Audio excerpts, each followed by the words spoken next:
দর্শক, দিন রাত এক করে যারা ঢাকা না দিল্লি, ঢাকা ঢাকা এই স্লোগান দিয়ে এসেছে এবং প্রফেসর ইউনূস সরকারের ১.৫ বছরে এই স্লোগানটা তাদেরকে অনেক বেশি আমরা দিতে দেখেছি।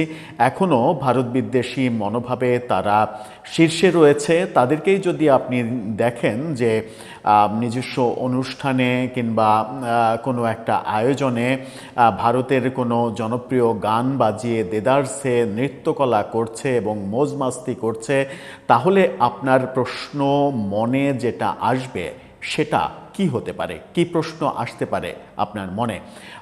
ভারত বিরোধী যে রাজনীতিটা প্রফেসর ইউনূস সরকারের আমলে শুরু হয়েছে এবং সেই রাজনীতির নেতৃত্ব দিয়েছেন প্রফেসর ইউনূসের সরকার, সাথে এনসিপির নেতারা, জুলাই আন্দোলনের শীর্ষ নেতাদের আমরা দেখেছি। সেই শীর্ষ নেতাদেরই অন্যতম শীর্ষ এবং সাবেক উপদেষ্টা আসিফ মাহমুদ সজীব ভুঁইয়ার এমনই একটা ঘরোয়া আয়োজনে ভারতের রাজস্থানের একটি জনপ্রিয় গানের সঙ্গে নৃত্যকলা তার সহপাঠীরা মানে সহযোগীরা করছে। তিনি সোফায় বসে থেকে হাত নাড়িয়ে নৃত্যে তাল দিচ্ছেন, এরকম ভিডিও সামাজিক যোগাযোগ মাধ্যমে ভাইরাল হয়েছে।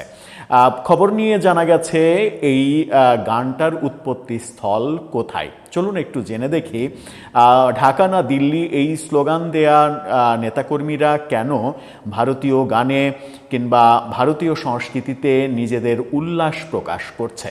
সেই আলোচনাই করবে এই ভিডিওতে। থাকবেন পলিটিক্স টিভির নিয়মিত আয়োজনে।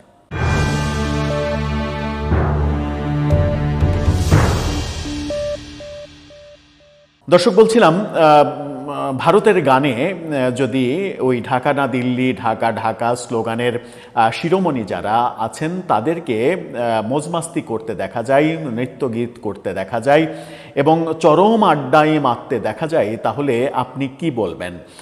মুখে এক, কাজে আর এক।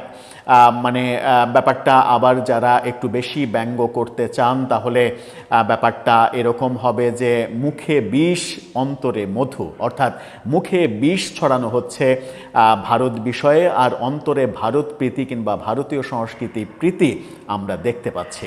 চলুন প্রথমে আপনারা এই নৃত্য কলাটা, নৃত্যগীতটা একটু দেখে আসুন। দেখে আসলে যেটা বুঝতে পারবেন যে আদতে কি বিষয় নিয়ে কথাটা বলতে চাচ্ছি। একটু দেখে আসুন।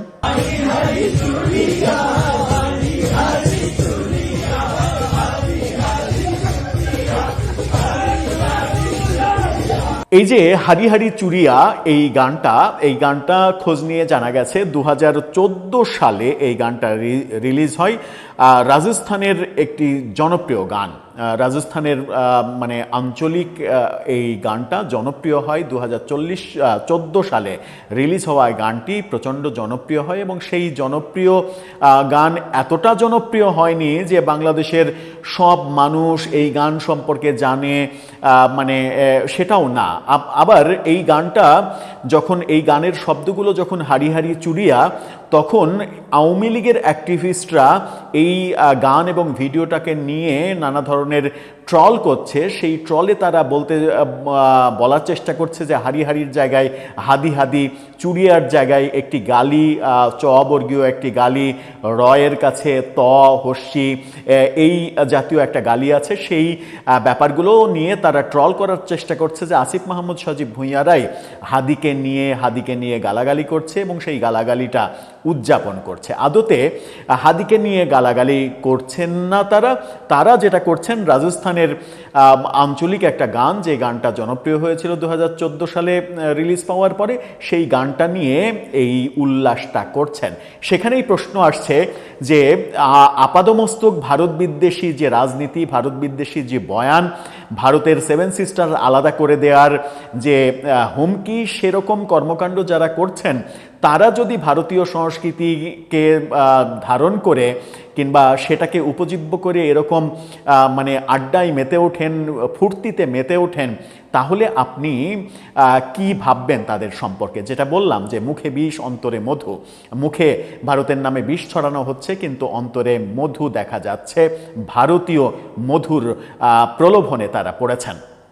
এই গান এবং এই গানের বাস্তবতা, গানটা নিয়ে আওয়ামী অ্যাক্টিভিস্টরা যে ট্রল করছেন, সেই ট্রলের বাস্তবতা নিয়ে সাংবাদিক জাওয়াদ নির্ঝর একটা পোস্ট করেছেন ফেসবুকে গানের ভিডিওটা নিয়ে। সেই ফেসবুক পোস্টটা আপনারা দেখে নিন। তিনি ফেসবুক পোস্টে এই গানের ইতিহাসটা নিয়ে লিখেছেন এবং যে ট্রল হচ্ছে সেই ট্রলটা নিয়েও লিখেছেন। তিনি বলছেন, গুগলে দেখলাম হারি হারি চুরিয়া, এটা রাজস্থানের একটি গান যা ভিনা মিউজিকের ব্যানারে 2014 সালে রিলিজ হয়। আসিফ মাহমুদরা এই গান গাচ্ছিলেন।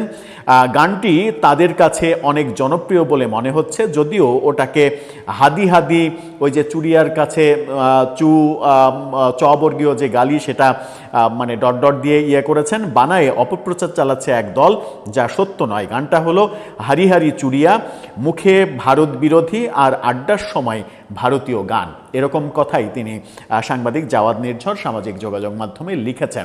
লিখারই কথা, কারণ ভারত বিদ্বেষটাকে প্রফেসর ইউনূসের আমলে যেভাবে শিল্পে পরিণত করা হয়েছিল, সেই ভারত বিদ্বেষী মনোভাব যারা ভারতীয় গোলামি করব না, গোলামির দিন শেষ, ভারতীয় আধিপত্যবাদের দিন শেষ, শেখ হাসিনা মানেই ভারত, শেখ হাসিনাকে তাড়িয়ে দেওয়া মানে ভারতকেও তাড়িয়ে দেওয়া, এই ব্যাপারগুলো যেগুলো ছিল সেগুলো যদি সত্যই হতো, যে আমি সত্যি এই ভারত বিদ্বেষী মনোভাবটা পোষণ করি, সেই দৃষ্টান্ত আমরা দেখছি না। এই গানটাই, এই গানের সঙ্গে তারা গান গাচ্ছেন এবং গানের সঙ্গে নৃত্য করছেন। ব্যাপারটা শুধু এখানেই সীমাবদ্ধ না। আমরা দেখেছি যে 32 নম্বরে বঙ্গবন্ধুর বাড়ি যখন ভাঙা হচ্ছে, সেখানে ভারত বিদ্বেষী স্লোগান দেওয়া হচ্ছে, ভারত বিরোধী স্লোগান দেওয়া হচ্ছে, আবার হিন্দি গান বাজিয়ে নৃত্যকলা করা হচ্ছে। একটি বিশ্ববিদ্যালয়ের মানে ছাত্র সংসদের একজন জিএস মানে লম্বা লম্বা চুল, টুপি মাথায় দিয়ে বেশ হুঙ্কার দেন মাঝে মাঝে, এবং ভারত বিরোধী হুঙ্কার দেন, অনেক কিছু নিয়েই হুঙ্কার দেন। কখনো আমরা দেখেছি যে বিএনপির ব্যানার টানার ছিঁড়ে ফেলেন ক্যাম্পাসে। তাকে আমরা দেখেছি যে ওই লুঙ্গি ডান্স এই জনপ্রিয় গানের সঙ্গে নাচানাচি করতে। এই ব্যাপারগুলোও আমরা দেখেছি। ব্যাপারগুলো যখন দেখি তখন আমাদের অবাক হতে হয় যে আমরা তাদের মুখে এক ধরনের কথা শুনি, কিন্তু কাজের বেলাতে অন্য রকমের ব্যাপার দেখি। দর্শক, আপনার কাছে কি মনে হয়? আপনার মতামত জানিয়ে লিখতে পারেন আমাদের কমেন্ট বক্সে।